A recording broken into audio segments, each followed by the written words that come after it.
with impossible conditions. Force them to privatize everything so foreign corporations own their water, their electricity, their land. When they struggle, give them just enough aid to keep them alive, but never enough to make them self-sufficient. Use charities to create a culture of reliance rather than resilience. Make them think foreign intervention is necessary, that they can't solve their own problems, that they always need help from the outside. You'd suppress their military strength. Keep their armies weak, their defense industries non-existent. Sell them weapons to fight each other, but never let them develop high-tech military technology. If a country tries to build a strong defense system, accuse them of being a threat to stability. Make sure they always need foreign peacekeepers, foreign military bases, foreign advisors controlling their security. Keep them vulnerable to invasion, coups, and foreign interference. If you wanted to stop Africa from becoming a superpower, you wouldn't have to invent a new strategy. The blueprint has already been written, tested, and perfected over centuries. You'd start by making sure Africa never unites. The easiest way to do that is by keeping people divided along ethnic, tribal, and religious lines. If they ever start working together, remind them of past grievances. Stoke old wounds. Fund separatist movements. Keep border disputes unresolved. Make sure every time they take one step forward, they take 2 steps back because they're too busy fighting each other. You'd install leaders who serve foreign interests, not their people. Find the most corrupt, the most easily manipulated, the ones who crave wealth and status more than progress. Offer them power in exchange for loyalty. If a leader rises who actually cares about Africa, get rid of them. Assassinate them if necessary. But if that's too messy, just destabilize their government and back a coup. If they talk about nationalizing resources, make an example out of them. If they try to unite Africa, take them out before the idea spreads. You'd keep Africa economically weak by making sure it never industrializes. Let them export raw materials, but never process them themselves. Control the mines, the oil fields, the rare earth minerals. Keep them selling cheap and buying expensive. If a country tries to break free and build its own industries, sabotage it. Place sanctions, destabilize its currency, fund local opposition, crash its economy. If that doesn't work, orchestrate a civil war. People can't build when they're too busy trying to survive. You'd make sure their education system produces workers, not innovators. Teach them history that glorifies their oppressors. Make them think their cultures are primitive. Their ancestors were savages. Their future depends on foreign approval. Train them to memorize, not to think critically. Keep their best and brightest looking overseas for opportunities. Make them dream of escaping Africa rather than fixing it. Offer scholarships that take their top minds to the West and never encourage them to return. Let the continent keep training doctors and engineers only for them to go enrich other nations. You'd control their narratives. Own their media. Control their stories. Dictate their image to the world. Make them believe they are corrupt, hopeless, eternally in crisis. Flood their screens with poverty porn and war zones. Show them charity ads that make them believe they are helpless without foreign aid. Downplay their successes. Twist their victories into isolated incidents. If an African country develops a groundbreaking innovation, credit a foreign investor. If an African leader implements a successful policy, frame it as an anomaly rather than proof of competence. You'd make sure they remain dependent. Drown them in debt. Offer loans with impossible conditions. Force them to privatize everything so foreign corporations own their water, their electricity, their land. When they struggle, give them just enough aid to keep them alive, but never enough to make them self-sufficient. Use charities to create a culture of reliance rather than resilience. Make them think foreign intervention is necessary, that they can't solve their own problems, that they always need help from the outside. You'd suppress their military strength. Keep their armies weak, their defense industries non-existent. Sell them weapons to fight each other, but never let them develop high-tech military technology.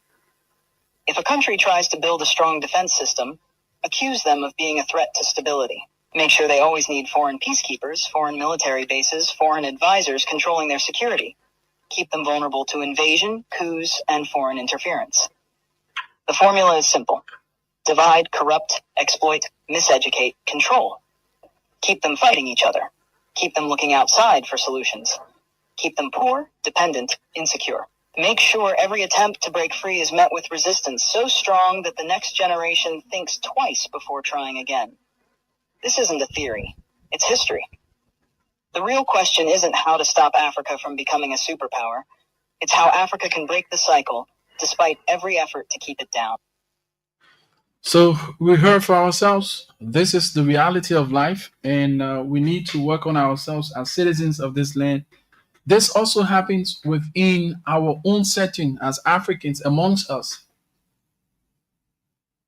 Westerners, in Para, even right here in our own country, Liberia, we are no exception to those things. When development is taking root in the country, there are people who are there to sabotage and misinform as well disinform the minds of the citizenry. So, in order we do put country first. So, like I was saying earlier on to our friends who find themselves with this, I know it keep resonating with me, right? With this alcohol business. Yeah, they have become addicted to alcohol. There are a lot of things, a lot of terrible things that comes with your addiction to alcoholic beverages. So I'm going to play you a tip that talks about how you can stop alcohol, how you can get yourself unaddicted to alcohol. Okay? So let's get it for you right here on the program, the afternoon conversation. Alcohol targets mitochondria. Alcohol poisoning is due to mitochondrial disruption and impairment. There were times I was like, man, I could never be a sober person. It was just alcohol for me always, if you took something fun, alcohol made it more fun. And if you took something boring, it made it less boring. So when somebody dies of alcohol poisoning, the cause of death is poisoning the mitochondria. The one thing that always knocks me off track the most is always alcohol. Most people are drastically underestimating its impact. Right now, as we speak, at least 1 in 10 Americans meets the criteria for either alcohol abuse or alcohol dependence, which we now call alcohol use disorder. We were on to like 2 or 3 glasses a day, then half a bottle, and it just went really fast. The alcohol it's a hell of a drug, man. When it comes to quitting drinking, one of the challenges many people face is the influence of their social circle. If someone's friend group consists of heavy drinkers, it can make it incredibly difficult to maintain sobriety. The peer pressure, normalization of excessive alcohol consumption, and fear of missing out on social activities can create a constant temptation and undermine an individual's efforts to quit. Breaking away from such friend groups or finding new, supportive social networks becomes crucial in providing the necessary environment for sustained recovery and personal growth. If you're trying to get your life together and your friends get in the way, that's actually real useful for you because you've now identified who your friends aren't. And you might think, well, I can't give them up. It's like, oh, yes, you can. And not only can you should, and it would be better for them. Because if they're aiming down and they want you going down with them, there's nothing good about what's happening to them. And there's certainly nothing good about that for you. Similar to quitting smoking, the body can heal, but it takes time. In this next clip, Mark Manson, author of The Subtle Art of Not Giving a F**k, addresses his relationship with alcohol. Despite being a heavy drinker for most of his life, he made the decision to quit completely. While attempting to moderate his alcohol intake, Mark experienced prolonged negative effects, feeling physically and emotionally drained. Effects that are common after a blackout night, but were surprising to him after a simple glass of wine or two with dinner. You know, if you've been a heavy drinker for multiple years, it can take 6 to 12 months for your system to actually entirely reset. For your brain to go back to the way it was, your internal organs to go back to the way they were.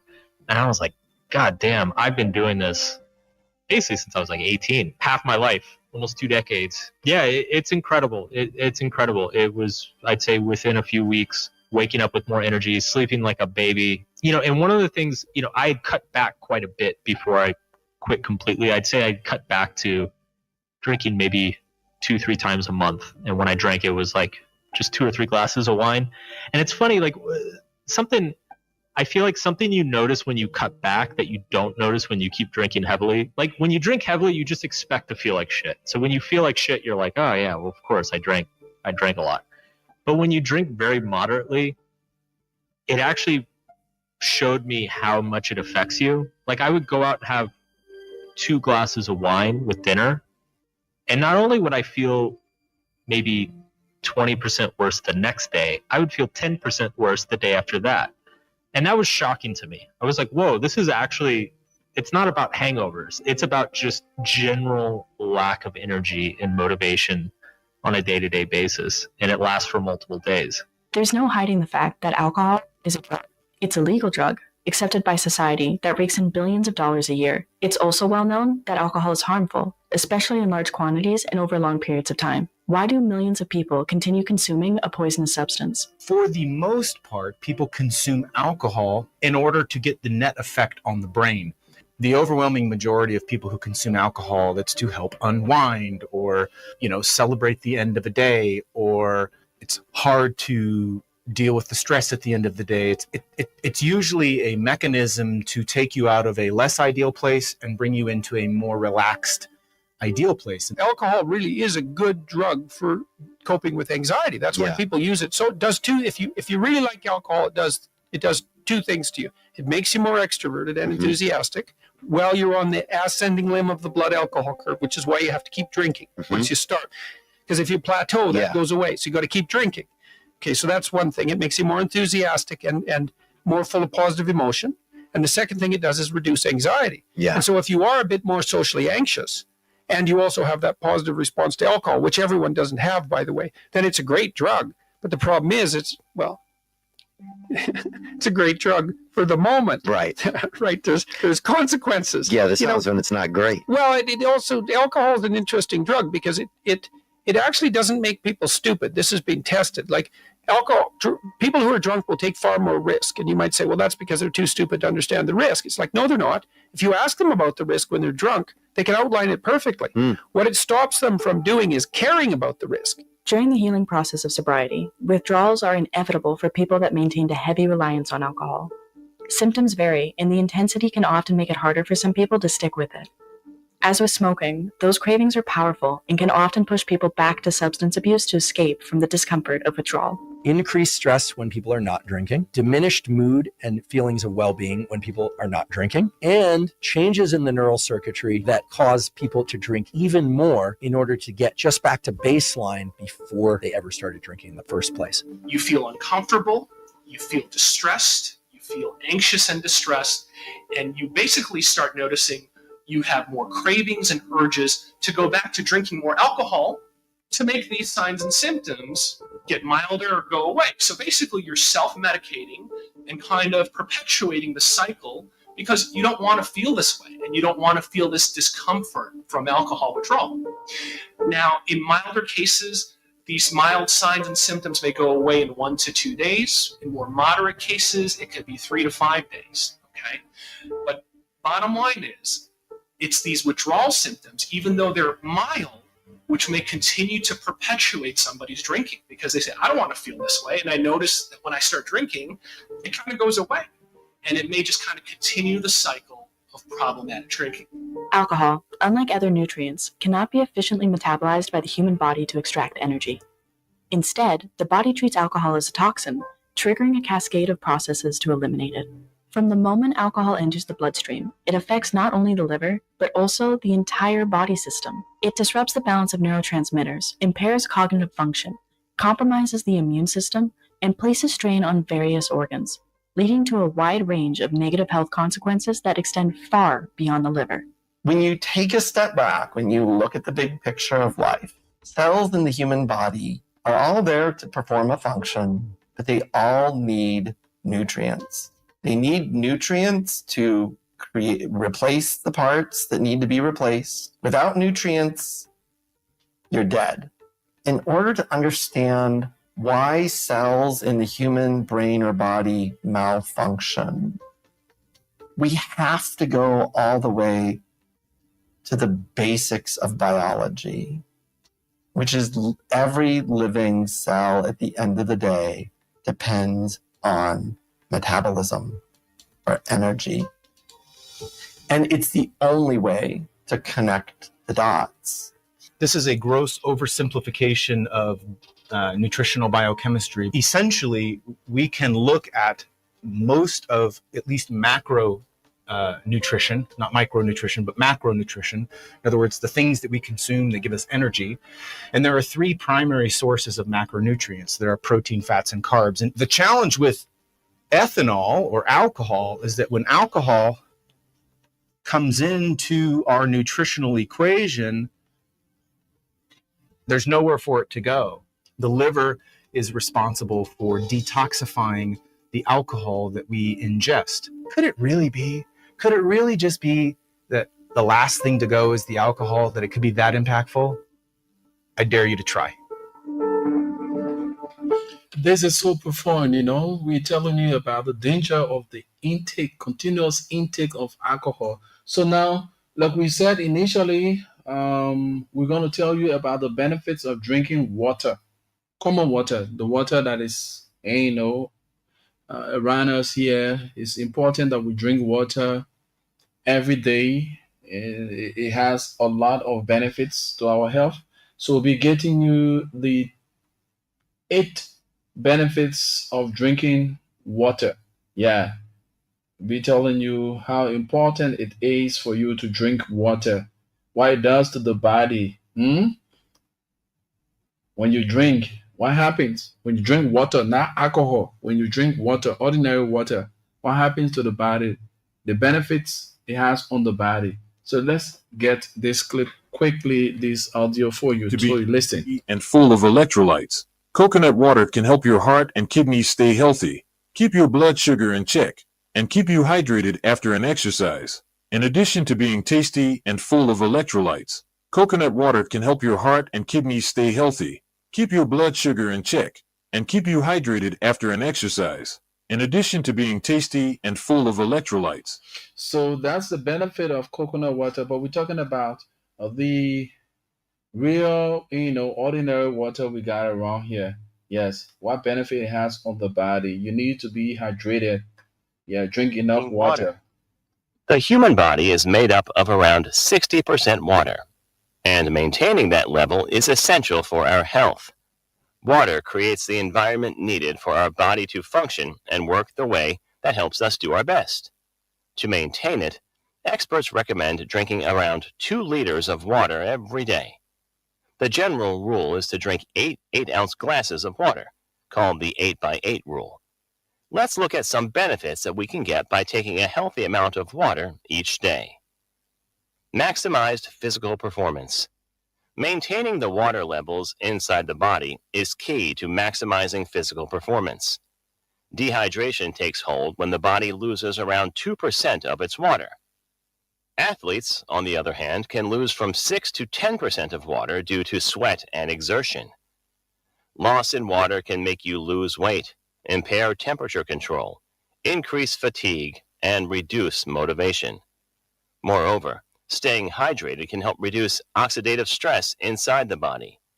Thus, getting the most out of your body requires you to keep it well hydrated. Maintains your energy. Your brain's performance and function rely significantly on hydration. Even mild dehydration, which can mean losing 1 to 3% of your body's water, can massively impair the brain's activity. Fluid loss from the body has also been linked to a decrease in working memory. It is also believed to result in increased anxiety. Dehydration can also affect your mood. Maintaining hydration is thus essential for brain performance. Helps avoid headaches. Dehydration is a major cause of headaches and migraines. Beyond that, drinking more water can help relieve headaches and avoid more of them. According to one study, drinking an extra 1.5 liters of water every day can help relieve migraines and improve migraine quality of life. While the studies may not be concrete, drinking more water is advised when you face regular headaches. Can help treat kidney stones. Kidney stones are formed by the deposit of minerals inside the urinary system that can clamp together in the kidneys and urinary tracts linked to it. Some experts believe that drinking more water can help you reduce the risk of developing kidney stones. The increased intake of water will dilute the substances moving in your urinary tract, and will help make sure that they move out of your body rather than sediment into the kidneys. Moreover, water can also help developed stones move out of your body. Can help relieve constipation. Water is the driver of your entire digestive system. It creates an environment that allows food to travel throughout your digestive tract and be digested. Lower water intake often results in constipation, and adding more of it to your daily diet can help you find relief from constipation. Mineral water is especially helpful here, as it also provides you with magnesium, which aids bowel movement. Can help with weight loss. Water makes you feel full. It results in bloating, which decreases your appetite and makes you feel full throughout the day. This makes water essential when you are trying to lose weight. Drinking more water can help you reduce snacking, which decreases the number of calories you take in. You end up losing weight just by drinking more water. So these are benefits of water intake. It's good that you drink water. So get more. And today we're going to talk about the benefits of drinking water for healthy kidneys. Let's talk water. Did you know that water is essential for your kidney health? And did you know that you can actually develop kidney failure just from being dehydrated? Well, it's true, and that's because water is essential for kidney health. So today, we're going to talk about it. I'm going to give you 7 benefits of drinking water for healthy kidneys and other organs. Keep watching.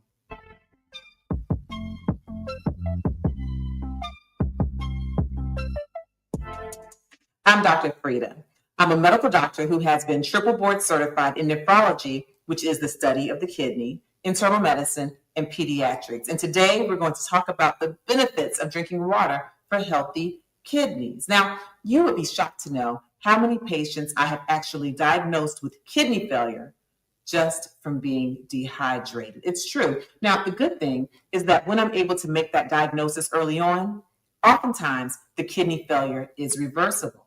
However, if this dehydration or volume depletion has been severe or over a long period of time, I've actually had to put patients on dialysis just because they did not have enough water intake. Again, water is absolutely essential for kidney health. And it's not just essential for kidney health, it's also essential for other organs.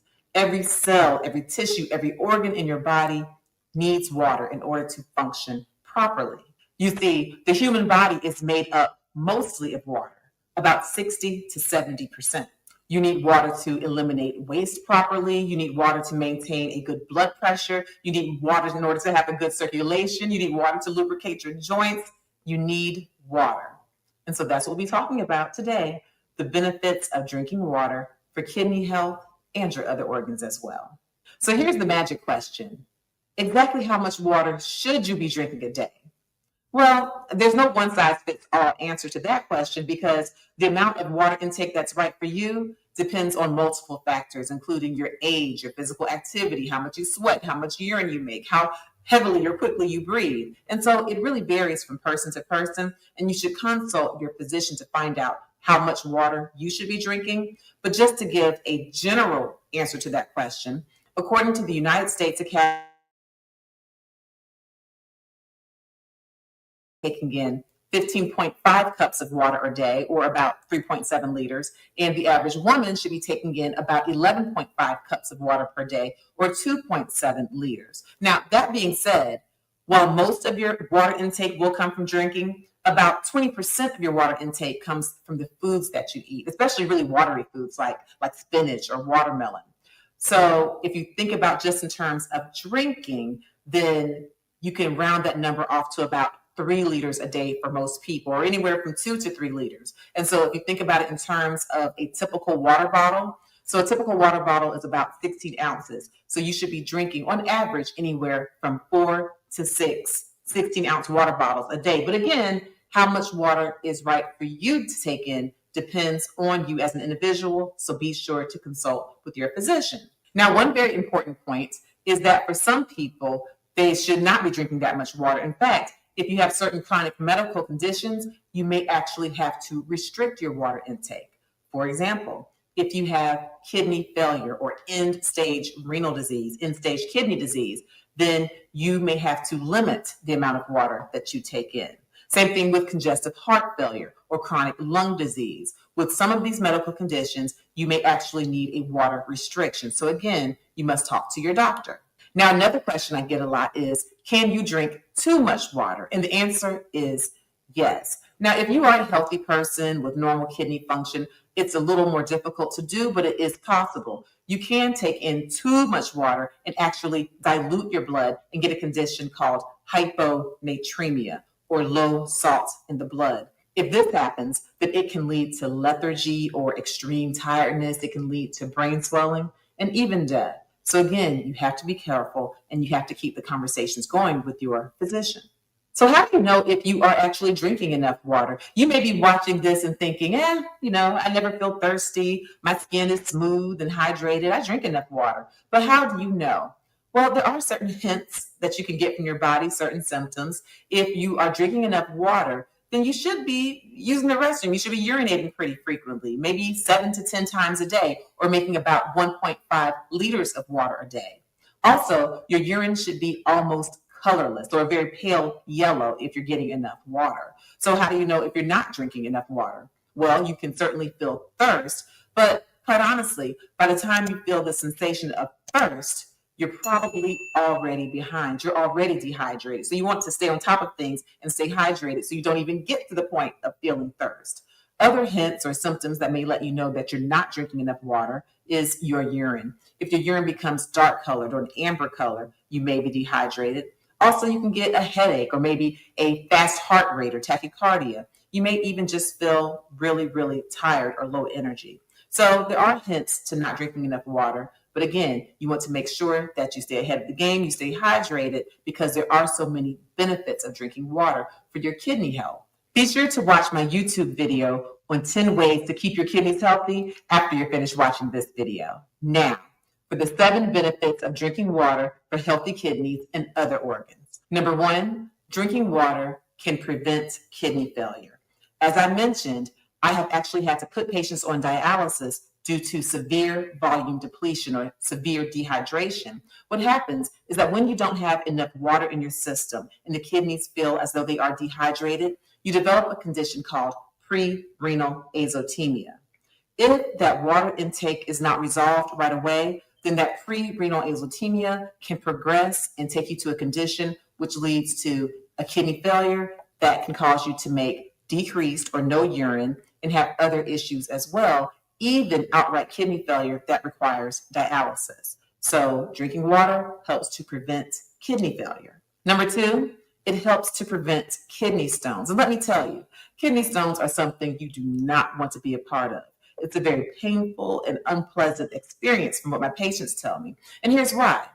A major risk factor for developing kidney stones is not drinking enough water or being dehydrated. You see, your kidney stones develop if your urine is very concentrated. If you have these particles or solutes in your urine that are able to stick together because the urine is so concentrated. And how does the urine get concentrated? Well, if you're not drinking enough water. And so you can develop these kidney stones, which can pass, be painful, be dreadful, when really a huge way to prevent them is by staying well hydrated. And so drinking water gives your kidneys the health benefit of not being predisposed to kidney stones, also called nephrolithiasis. Number 3, drinking water helps to maintain your blood pressure. If you are very dehydrated or volume depleted, then you can develop a low blood pressure or hypotension, which can also lead to kidney failure. Number 4, drinking water helps to maintain a good circulation and so that you can deliver the proper oxygen supply to your tissues. Yes. So your blood is made up of 90% water. And what's the purpose of blood?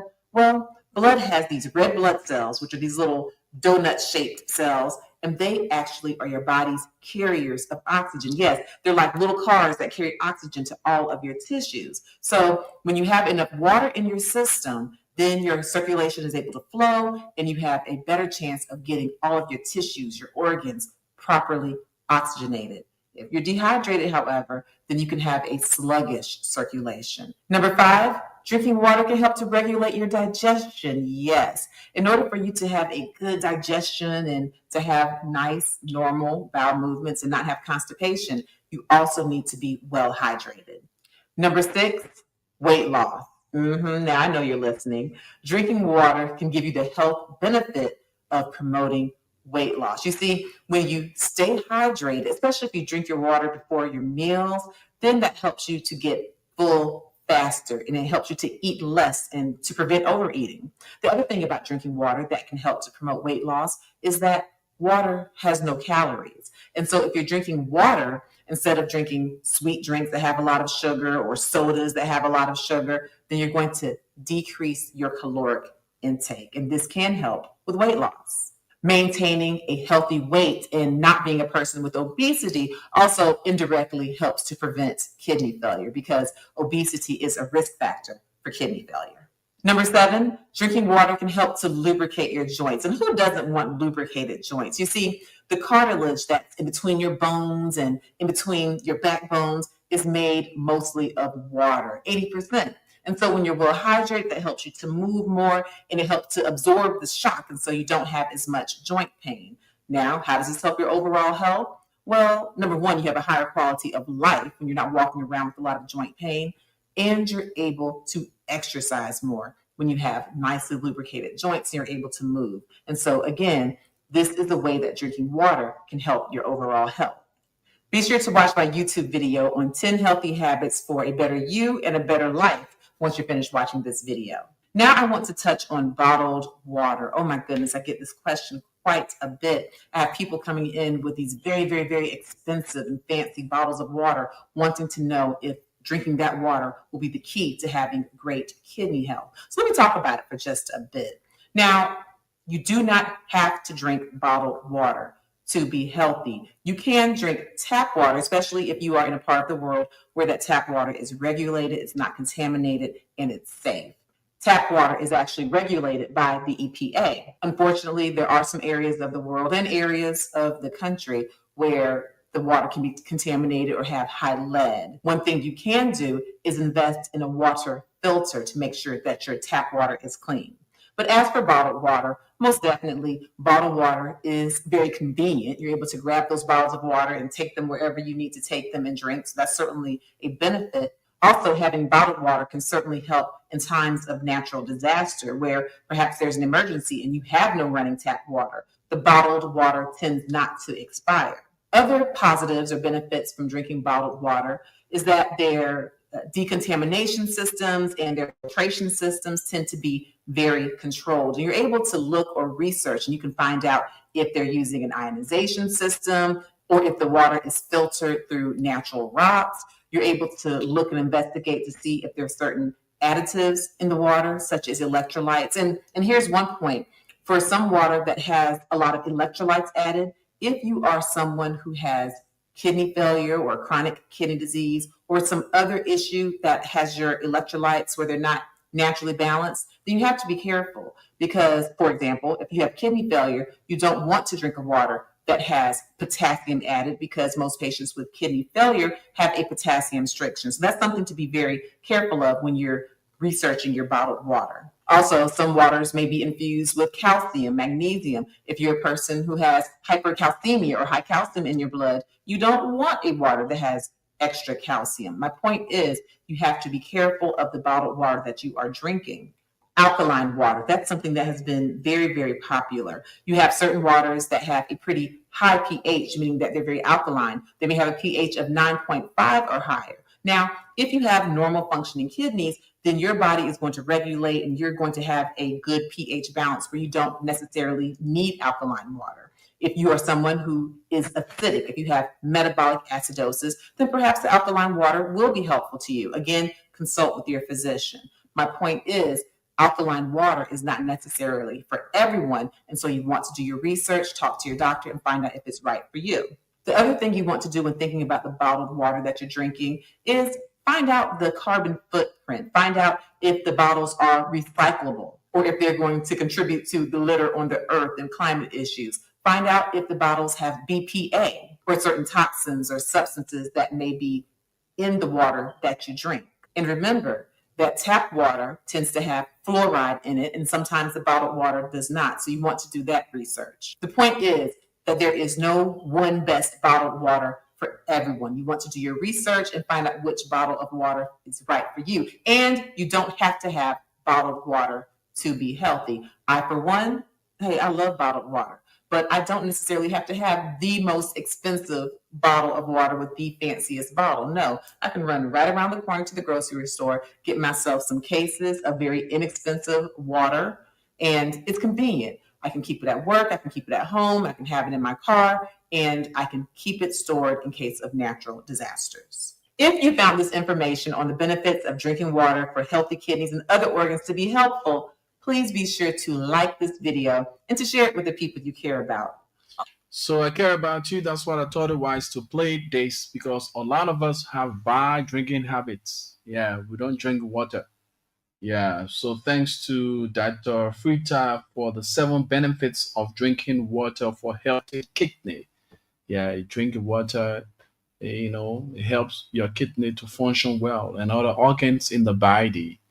So we are here.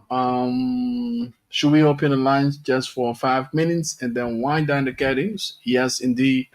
Our guests should have been here from Lone Star Cell MTN, but due to some circumstances beyond their control, they were unable to join us on the program. But we look forward to them on tomorrow for another time of discussion. So 0887-105-105, 0778-665-073. Numbers to just chant in, and we're talking about the benefits of drinking water, and we also talk about the disadvantages of you taking alcoholic beverages, what effect it has on you. So 0887-105-105, 0778-665-073. Let's get this commercial commitment. When we come back, we think of wrapping up on today's edition of the program, The Afternoon Conversation.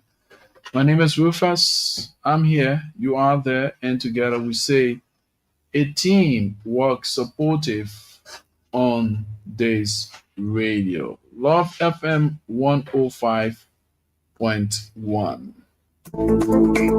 Get ready, Liberia! The heat is on in the Momo Community League 2.0 semi-final second leg. This Sunday, May 25th, 2 epic youth clashes will shake the pitch. Bravo Under 17 local bounce back against Nukuta Under 17, trailing by just 1 goal. It's 3-4 on aggregate. This game is happening at the Alligator Field at 4 p.m. And over in a second showdown, Freeport and Battery Factory Under 17 will fire up to overturn their 1-0 deficit against the Southern Bonnersville Under 17. This battle, also premises, will happen at a Battery Factory football field at 4 p.m. Truly matchup, one unforgettable day of football talent, passion, and pride. Don't miss the action. It's Sunday, May 25th. Be there, be loud. Support your community. Momo Community League 2.0. Powered by Lone Star Cell MTN and the Liberia Football Association. Be there or hear about it.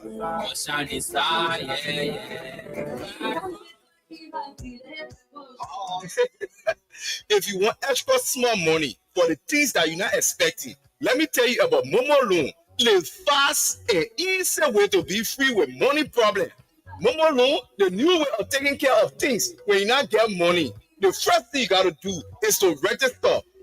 Star 156 *5# and you will select extra cash. Hey man, now that easy credit there. Momo Loan, they're not just giving you money, they are making you strong financially. Momo Loan, that your fallback position, that you're dependable. Go get it. Don't wait, go register today and control your money per hour with Momo Loan. Momo Loan, extra money for the things that are important to you.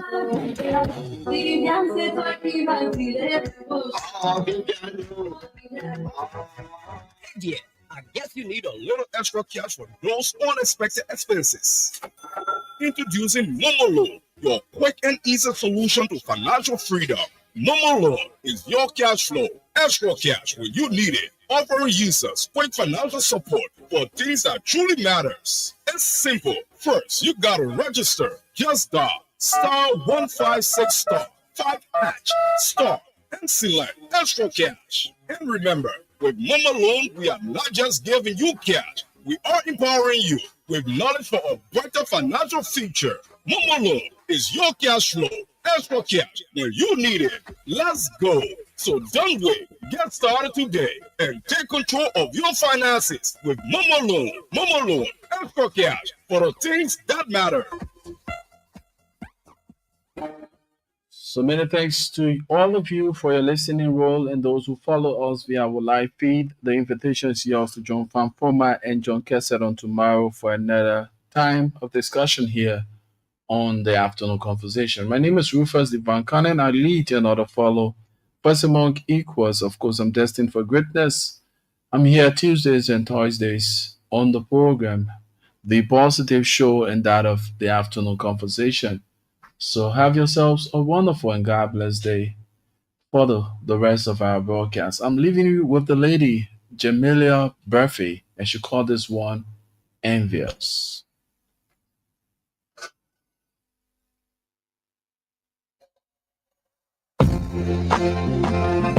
Thank you.